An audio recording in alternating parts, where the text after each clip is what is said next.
Hey y'all, welcome back to Conversations with Carrie. How are you doing? How are you holding up? I mean, can we talk about that? Who knew we were going to be inside forever? At least it feels like forever. I'm in California, so we have actually been in shelter in place since mid-March. But I want to check in with you. How you doing? Leave me a comment down below. Let me know how you doing, what you need me to pray about, because I am here for you.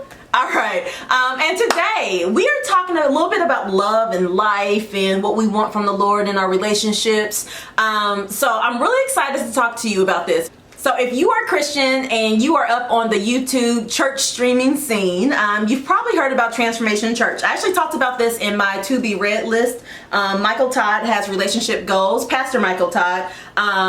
I love Transformation Church. I think I'm a part of Transformation Nation, and I watch it along with my church on Sundays and during the week or whenever I can watch it. And right now he's doing Relationship Goals Reloaded. And on one of his sermons, he talked about rip up your list. Like, rip up your list. And I actually wrote about this in my blog, so if you haven't been over to carrielee.com, make sure you go check that out. But for some of you, you're like, I'm not a reader. I'd rather watch some stuff, so this is for you. But yes, so when he's talking about the rip up the list, y'all, I was like, I feel attacked a little bit. When I was like, I kind of went in like with a little bit of the side eye. I was like, what do you mean rip up my list? Like, everybody in their head, when they're thinking about like who they want to marry or who they want to have a relationship with, you have these lists of qualities and things that you have in your head. And as I was listening to the sermon, it wasn't just about like he's like, oh, rip up your list, but it was actually very similar to some advice that I got from a woman in my life, and she's a friend of a friend. Her name is Minister Spencer, and she talked with me about like it was actually Easter. Let me set the scene for you. So it was actually Easter Sunday, Resurrection Sunday, however you want to call it, and we were over at a friend's house and having like a family dinner, and she was like, "What's up? What's going on with the dating scene?" And it was three of us standing there. One was married. She was married. And then my other friend had literally just met her future husband that day. He had asked for her number. This is like back in 2016. And then there was me. There was single as a Pringle, me. And I was thinking, Lord, do we really have to talk about relationships, especially on the holiday? Sometimes it feels a little bit more glaring when you don't have a special person in your life. And at that time, I didn't have one. So she gets to talking to us, and she says, well, I want you ladies to do something. She was like, I want you to create the list. Now, keep in mind, this is probably like my third eye roll of this conversation, because when you grow up in church and you've been in any type of singles ministry, you hear about like, let the Lord write your list, and let the Lord write your list, or don't have a list, don't put Jesus in the box, like all these things. So as soon as I heard the word list, I kind of was just like, oh Lord, here's some more advice from another married person who's telling me, single as a Pringle, what to do. Okay, all right, because you know what it's like to be single in your 30s. I was on one, y'all. I have to admit, I was on one. I had an attitude, but I was covering up, and also I was hungry, so I had a little hangriness going on. It wasn't a good combination. It wasn't a good combination. So I'm even surprised that what she had to say got through. But ultimately, she was like, I want you to have 3 lists. First, you have what I want in a husband. This is like your wish list, if you could say. Now, also one thing I want to call out about this list is that it should not be like you've been too busy watching romantic comedies or rom-coms. You've been watching every Disney movie, because happily ever after looks different for everybody. And so therefore don't have your view so thwarted because you've been watching the wrong thing. You've been filling your mind with the wrong thing. Like, if you could just create this perfect person that's right for you. Now, when I say it's right for you, this ain't somebody who's like, you know what, he's a millionaire and you are over here in debt and don't know how to manage your money. Because a millionaire, he's probably made some smart investments. He has maybe a great skill set, business savvy, and you over here don't know what to do with your stimulus check. Then we got a problem. That a millionaire is probably not for you. Or if you're like, you know what, I want somebody who's like real driven, who's like really ambitious, but yet you've jumped into 3 different jobs in the matter of 1 year. You gotta balance it out. You can't be asking for somebody who's like Mr. Ambitious and just like sets the sights, hard work ethic, and then you over here can't hold a job. Like, you gotta balance it out. So for me, she was like, write down everything you want on your list. So my list, and I'm gonna be real transparent with y'all, like what some stuff that I put on my list. I was like, what I want in a husband. Y'all see how long this list is? Let me get up on here. I have 31 things on it. Proverbs 31. No, I'm just playing. not that holy. Okay. So my number one thing was like loves Jesus with a sincere heart and goes to a good church. I put family oriented. I put my height or taller. I put masculine without being too macho, because I don't want some guy who feels like, oh, I want my woman barefoot and pregnant in the kitchen, because this ain't for you. This ain't for you, because that ain't me. I put like likes to be active and work out. And I also put, now this one's probably gonna rub some people a little bit the wrong way, I put no kids. And I know you were like, oh, well, Carrie, why would you limit yourself like that? Listen, I know me. I know my mindset. And I like to be number one. And if you got a child, that child's gonna be number one, as they should. Because if that child's not number one, I'm gonna be giving you the stank eye, like, what kind of daddy are you? But at the same time, I like to be number one. I don't want to have to share any. When you're learning and getting into a new relationship, there's so much you need to figure out and learn anyway. I don't want a child in the mix unless it's my child that we had together. Again, I know that ain't everybody's cup of tea, but that's my ministry, so you go on and, you do yours. So as you fill out this list, be very realistic about yourself, what you have to offer as far, and that's what you're looking for. And then she was like, next, your second list needs to be a deal breaker list. Now my deal breaker list had 18 items on it. I don't know if that's long or not, but there was like a few things I was like, that is absolutely a deal breaker. And what she described your deal breaker list as is, this is the list that if he or she falls into one of these categories, you automatically gonna be like, nope, he or she ain't for me. Like, absolutely not. So for example, my first one was like, doesn't love Jesus. One of the reasons that was really important that he had a relationship with Jesus is that, like, I wouldn't always say, like, your girl, if any of y'all, I'm like, if anybody from college is watching this, they probably like, yeah, Carrie was a straight party girl. And I was just in the scene. I was into some stuff, and, like, I don't need to go back there. Some other things I put on there, multiple baby mamas. We've already talked about the no kids thing. I'm like, nope, I'm not dealing with baby mama drama. Or even if you don't have baby mama drama, I don't want to deal with baby mamas. I just don't. Does drugs, smokes. Like, these were things I'm just like, it could be fine with somebody else, it just wasn't okay with me. So anyway, that was my deal breaker list. So I was thinking, she's telling me like, okay, yep, we can have these lists. And then she was like, and then you're gonna have a third list, and that's God's will. And that's gonna be blank. Completely blank.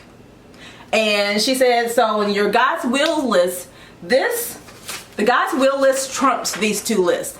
Well, I think these will help you kind of understand what you want, what you're looking for. Maybe if you've had some negative relationships and you kind of need to figure out like, well, what do I need to do differently? How do I change this up? That's what these lists are for. They're kind of great to set the expectation, or not even expectation. They're great for you to kind of align and get the qualities and the characteristics that you find important, so you at least know what those are. But ultimately, just like Pastor Todd preached, you're going to rip up those lists. And the only list that matter will be the blank list that says God's will.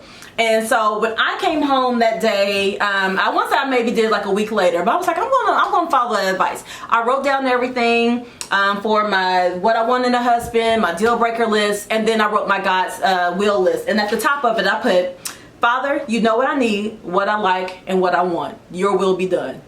And y'all, I took these lists, tucked them inside the front of my Bible, one of my study Bibles. And I was like, okay, Lord, do what you do. Do what you do. And y'all, y'all see the smile that came on my face? Okay, so in July of last year, now keep in mind this was 2016, so July of 2019, I was having my time with the Lord, and the Lord spoke to me and said, I want to give you the characteristics that your husband's going to possess. And this was on July 27, 2019. And he gave me what should be on my list. And when I tell you, like, he was like, he's going to be godly, he's going to be devoted, he's going to be simplistic, it doesn't take a lot for him, he's going to be easygoing, he's going to be a good listener, all these characteristics. And I was just like, oh my gosh. And Lord even got detailed. He was like, you'll want to spend time with him, and you'll even sacrifice your sleep for him. Now y'all, I know that may seem like a weird detail for the Lord to give you, but your girl don't sacrifice sleep for nobody. Like, when it comes to sleep, I'm like, whoa, what time is it? All right, I'll see y'all later. I gotta go. And I'm going to get in my bed. But when he told me this, I was like, okay, so what does that mean? I didn't even know what that would mean. And then he said that he's going to reflect God's love for me, and he's going to represent what I've prayed about. Like, all these things that the Lord told me. And when I tell you it was so clear, it was just like as if the Lord was sitting there at my table talking with me. And side note, I know some of you are like, well, how do you know that God's speaking to you? For one, the enemy is not going to tell you anything good about yourself. That is like, the enemy is not going to give you the truth, and God is a spirit of truth and of light, like, and he's going to be a light in the darkness.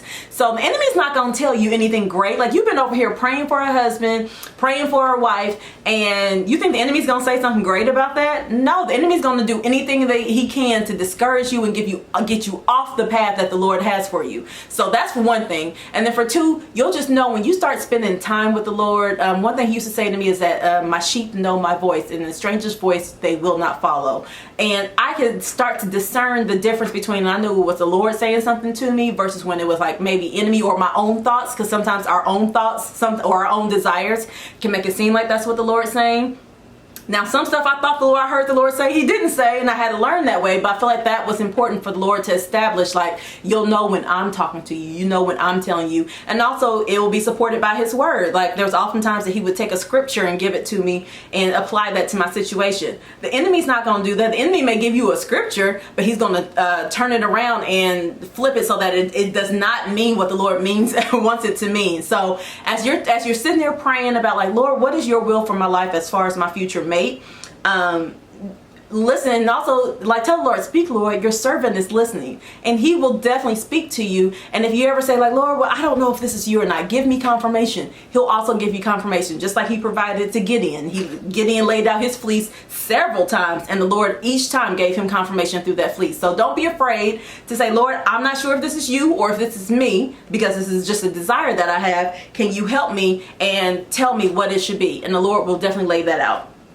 And y'all, your girl, I can't help but smile because the Lord brought me this wonderful, beautiful, amazing man. He is, child, listen, he like 6'5", 250. That's like my favorite detail to share. He's like dipped in peanut butter, bald head, like, y'all, woo, child, okay. Anyway, but he's like absolutely great. He's everything the Lord said that he would be. And I think even what's more important is that he's what I need, not just what I want, but he's also what I need. He's like completely opposite of me in a lot of different ways, but we have the same temperament in a lot of things. We come from great families.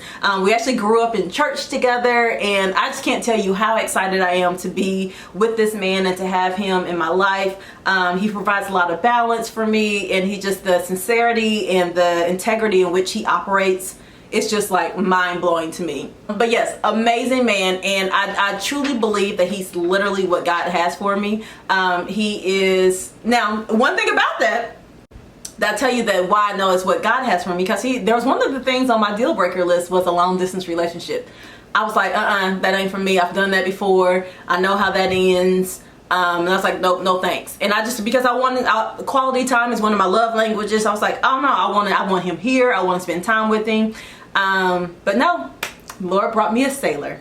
A senior chief at that. And he's currently deployed. So I have not seen him since January. But we talk all the time. We email, and I feel like even in this, I feel like God is working. So yeah, I'm in a long distance relationship. So I share that to say that even though you might be like, well, Lord, that was my deal breaker, you have to remember that these lists ultimately will get ripped up. It's about God's will for your life, and that's what should matter more than anything. You should want what God wants for you, because again, if you give the ultimate author the right to write your love story, you can never go wrong. So you have to know that he knows you better than you know yourself. He knows your ins, your outs, your faults, your strengths, and he knows like what you're capable of. And so if you truly surrender your will to his and go in there with your blank piece of paper and say, Lord, you fill this up. I want this to be what you have for me and my husband or my future wife, whatever that might be for you. And Lord will answer that prayer, because he's a prayer answering God, y'all. I am living, walking proof of it, okay? Because when I tell you, when I first heard about these lists, I was single as a Pringle. Child, listen. Listen, I mean, nobody on the horizon. But again, he's a prayer answering God. He's so faithful. He who promised is faithful. So hold on, don't grow weary, because the Lord knows I was growing weary. But I believe that he has wonderful plans for us, and I just want to share that for you. So again, if you have your list, Like Pastor Mike Todd said, rip them up, but make sure that you have a list that's all about God's will and let him fill that up for you. All right, thank you so much, guys. Again, if you want to read more about this, head over to my blog, carrielee.com. But whatever you do, I hope you have a wonderful day, and thanks for tuning in.